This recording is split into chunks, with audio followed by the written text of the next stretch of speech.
Hi everyone!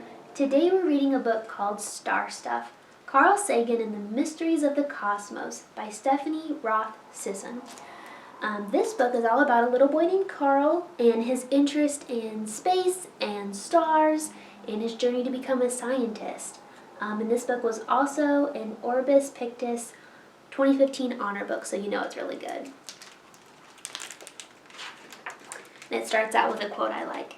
"Imagination will often carry us to worlds that never were, and without it we go nowhere." Carl Sagan said that.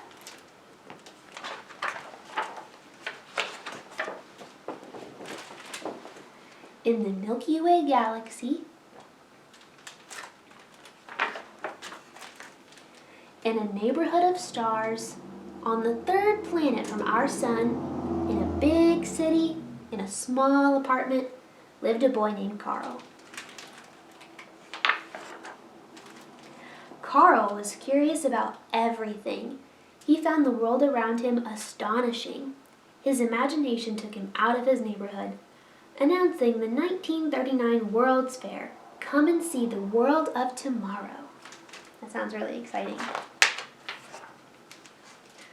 The World's Fair was like nothing Carl had ever seen before. There was a mechanical man in a time capsule filled with messages to the future.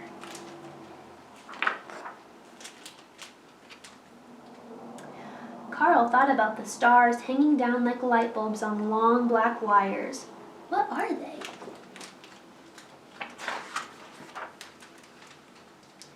In the morning, he set out to discover the answer. "A book on stars, please." It was the wrong book.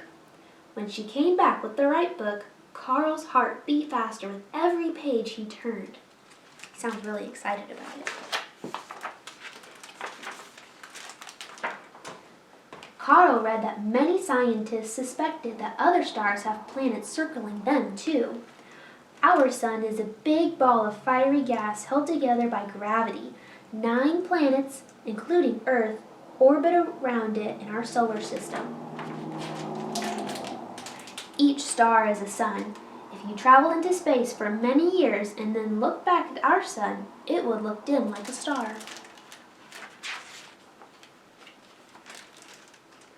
Carl was curious. He imagined what he would find if he could travel to the stars.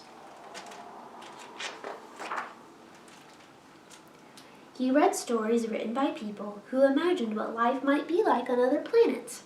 His favorite character, John Carter, could stand with his arms outstretched and wish himself to Mars.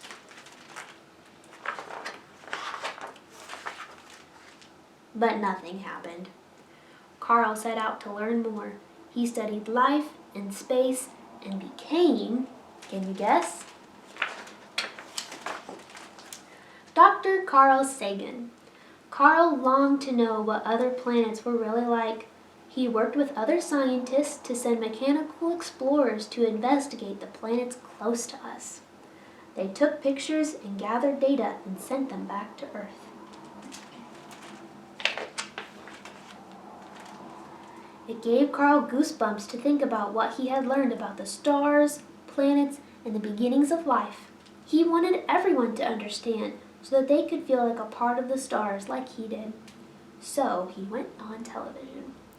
The very matter that makes us up was generated long ago and far away in red giant stars.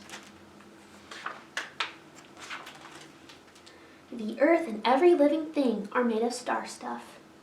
The stars made the ingredients of life. Could those ingredients have resulted in life elsewhere too? Carl and his fellow scientists got ready to launch the Voyager 1 and Voyager 2 spacecraft on a grand tour of the outer solar system to gather more pictures and data. After that, they would be bound for the stars. A marvelous idea gripped Carl. A message from our world could be attached to each spaceship like a time capsule and taken beyond our star. We thought it would be impolite not to say hello. The twin Voyagers rocketed to space carrying their friendly greeting. They traveled through our solar system and continued farther than any other spaceships have gone before. A curious man made of star stuff launched a spacecraft on an adventure to explore beyond our neighborhood of planets. As the voyagers continue their journey into interstellar space, they are carried by the imagination of a boy named Carl. I hope you enjoyed that book and learned a little bit about Carl, just like I did.